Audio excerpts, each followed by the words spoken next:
Shalom, selamat pagi saudaraku. Pagi ini apakah Anda sudah membaca firman Tuhan? Bagi yang belum, mari kita bersama-sama membaca firman Tuhan. Kita awali dengan berdoa. Bapa Surgawi, Bapa yang kami sembah dalam Yesus Kristus, puji dan syukur serta terima kasih kami naikkan bagimu Bapa. Tuhan baik, sungguh baik dan teramat baik bagi kami. Kami bersyukur Bapa atas perlindungan-Mu sepanjang istirahat kami, Tuhan yang menyertai kami. Pagi ini Tuhan izinkan kami boleh melihat hari yang baru, kami bersyukur. Pagi ini sebelum kami beraktivitas Bapa, kami mau mendengarkan sebagian dari firman. Berkati firman-Mu, berkati hati kami agar sungguh kebenaran firman-Mu boleh menjadi kekuatan dalam hidup kami. Berkata-katalah Tuhan, kami siap mendengarkan firman-Mu.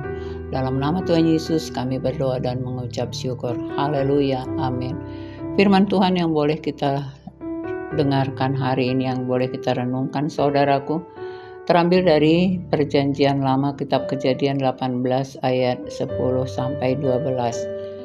Firman Tuhan berkata, "Dan firman-Nya, sesungguhnya aku akan kembali tahun depan mendapatkan engkau. Pada waktu itulah Sarah istrimu akan mempunyai seorang anak laki-laki." Dan Sarah mendengarkan pada pintu kemah yang di belakangnya. Adapun Abraham dan Sarah telah tua dan lanjut umurnya, dan Sarah telah mati haid. Jadi tertawalah Sarah dalam hatinya, katanya, "Akan berahikah aku setelah aku sudah layu, sedangkan tuanku sudah tua?" Saudaraku, sering sekali kita seperti Sarah ini. Sering kita tidak percaya firman Tuhan yang kita dengarkan atau yang kita baca. Kalau dalam zaman Perjanjian Lama ini memang Tuhan langsung berbicara kepada manusia. Ya, kepada Abraham, kepada Sarah dia langsung berbicara. Itu pun sudah langsung Tuhan berbicara kepada Abraham dan Sarah, tetapi Sarah ternyata masih memakai akal pikirannya, masih logikanya yang berjalan, sehingga dia tidak percaya bahwa dia sudah mati haid, dia sudah tua, suaminya juga Abraham sudah tua. Nah, secara logika memang secara ilmu kedokteran juga kalau memang usianya sudah di atas 70 tahun saudaraku, memang secara logika tidak mungkin lagi mendapatkan seorang anak. Tetapi bagi Tuhan tidak ada yang mustahil. Oleh karena itu, ya Tuhan akan heran melihat Sarah, kenapa dia tertawa? Karena dia tertawa ketika dia mendengarkan perkataan Tuhan itu. Nah, begitulah kita sering di dalam kehidupan kita saat ini pun saudaraku. Banyak hal yang kita dengarkan, sering kita mendengar firman Tuhan, baik itu di gereja, di persekutuan, ataupun melalui media sosial, ya. Tetapi sering sekali juga ketika orang bersaksi bahwa mereka misalnya mendapatkan berkat dari apa yang mereka lakukan, mereka kerjakan, tetapi sering kita tarik kepada diri kita sendiri. Aku tidak mungkin seperti itu. Dia iya seperti itu bisa jadi, tapi aku belum tentu. Nah, seperti itu yang kita pikirkan. Bukannya kita mencoba untuk apa yang menjadi kesaksian orang untuk boleh kita lakukan, sehingga apa yang disampaikan melalui kesaksian orang itu menjadi milik kita, saudaraku. Sama halnya seperti Sarah ini tadi. Karena dia memang sudah tua, sudah lanjut usianya, suaminya juga sudah tua, dia juga sudah tua. Bahkan memang Sarah ketika Tuhan berkata bahwa engkau akan menjadi bapa banyak bangsa, sehingga dia memberikan pembantunya kepada Abraham supaya dia memperoleh keturunan. Dia memakai akal pikirannya, logikanya, maka diberikannya lah pembantunya kepada Abraham supaya dia mendapatkan keturunan. Nah, maka akhirnya Hagar menjadi istri Abraham dan anaknya Ismail itu lahir.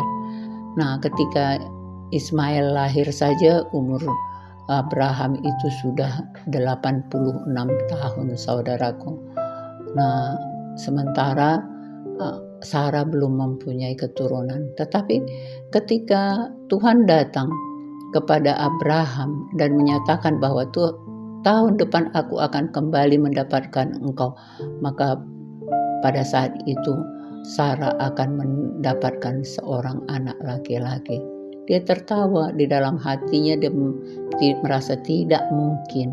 Nah, tetapi inilah kenyataannya saudaraku. Kalau Tuhan yang berbicara, firman-Nya tidak pernah gagal saudaraku. Firman-Nya selalu digenapi, janjinya selalu digenapi. Bukan seperti manusia selalu ingkar janji.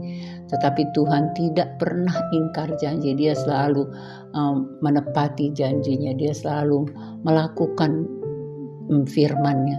Nah, oleh karena itu, apa yang kita lakukan, apa yang kita rasakan hari ini saudaraku, mungkin kita dalam keadaan kurang sehat misalnya, percayalah bahwa mujizat Tuhan itu masih ada, bahwa hari ini apapun yang kita makan, melalui obat yang kita terima atau melalui doa yang kita terima, yang kita lakukan, kita ikuti melalui media sosial kah, melalui doa dari pendeta di gereja kah, atau di dalam persekutuan kah, mungkin teman-teman kita juga yang ikut mendoakan kita, percayalah bahwa mujizat Tuhan itu masih ada dan firman-Nya iya dan amin. Dia selalu melakukan firman-Nya, tidak pernah dia gagal saudaraku. Oleh karena itu jangan kita seperti Sarah ini tadi, dia memakai akal pikirannya, dia memakai logikanya.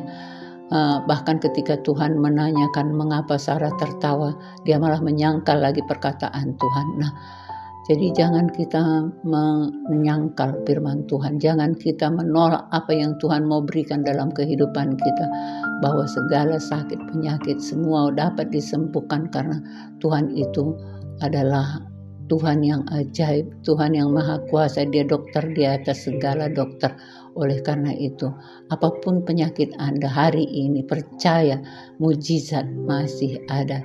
Jangan Anda andalkan akal pikiran, tetapi andalkan Tuhan.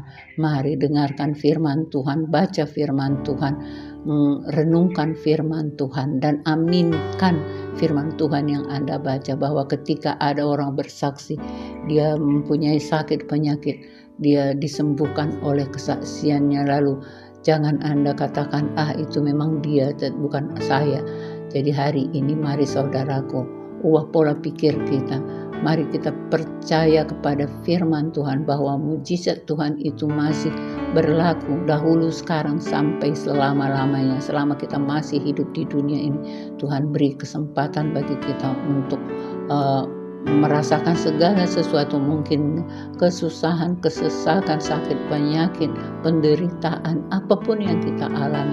Ketika kita tetap bersandar kepada kebenaran firman Tuhan, Tuhan akan melepaskan kita, Tuhan akan membebaskan kita dari segala sakit penyakit, membebaskan kita dari belenggu-belenggu penderitaan di dunia ini. Semua Tuhan angkatkan ketika kita datang kepadanya, karena firman Tuhan juga berkata di dalam Matius 11 ayat 28, marilah kamu yang letih, lesu dan berbeban berat, aku memberikan kelegaan bagimu. Nah, ini dia. Jadi saudaraku, jangan pernah kita pakai logika kita. Ketika kita mempercayai Tuhan, itu tidak bisa kita memakai logika, karena kita tidak melihat Tuhan, tapi kita percaya bahwa ciptaannya itu ada. Dari ciptaannya kita percaya bahwa tidak ada yang lebih ajaib daripada Tuhan Yesus yang menciptakan langit dan bumi dan segala isinya, dan bahkan hidup kita pun dia yang menciptakannya. Oleh karena itu, apa menjadi masalah Anda saudaraku? Datang kepada Tuhan Yesus, percaya, jangan memakai akal pikiran, jangan memakai logika, tapi percayalah kepada kuasanya. Ya, kalau kita lihat di sini firman-Nya berikutnya. Lalu berfirmanlah Tuhan kepada Abraham, mengapakah Sarah tertawa dan berkata, sungguhkah aku akan melahirkan anak sedangkan aku telah tua? Adakah sesuatu apapun yang mustahil untuk Tuhan? Pada waktu yang telah ditetapkan itu, tahun depan aku akan Aku akan kembali mendapatkan engkau. Pada waktu itulah Sarah mempunyai seorang anak laki-laki. Lalu Sarah menyangkal, katanya, aku tidak tertawa sebab ia takut. Tetapi Tuhan berfirman, tidak, memang engkau tertawa. Nah, Tuhan tidak bisa dibohongi, saudaraku. Jadi ketika Sarah menyangkal pun, Tuhan katakan memang engkau tertawa. Nah, itu dia saudaraku. Jadi Tuhan melihat sampai ke kedalaman hati kita. Oleh karena itu mari datang kepada Tuhan Yesus. Apapun yang menjadi masalah kehidupan kita hari ini, ketika kita serahkan segala beban hidup kita kepadanya, Dia akan mengangkat segala beban hidup kita. Dia akan memberikan kelegaan bagi kita. Dan tetaplah setia dan percaya kepada kebenaran firman-Nya. Demikian firman Tuhan yang boleh kita renungkan hari ini, saudaraku. Mari kita berdoa. Bapa Surgawi, terima kasih atas firman yang boleh kami dengarkan hari ini. Terima kasih Bapa bahwa janji-Mu tidak pernah gagal. Engkau selalu menepati janji-Mu, firman-Mu iya dan amin. Dan Engkau selalu menepatinya dan Engkau selalu melakukan.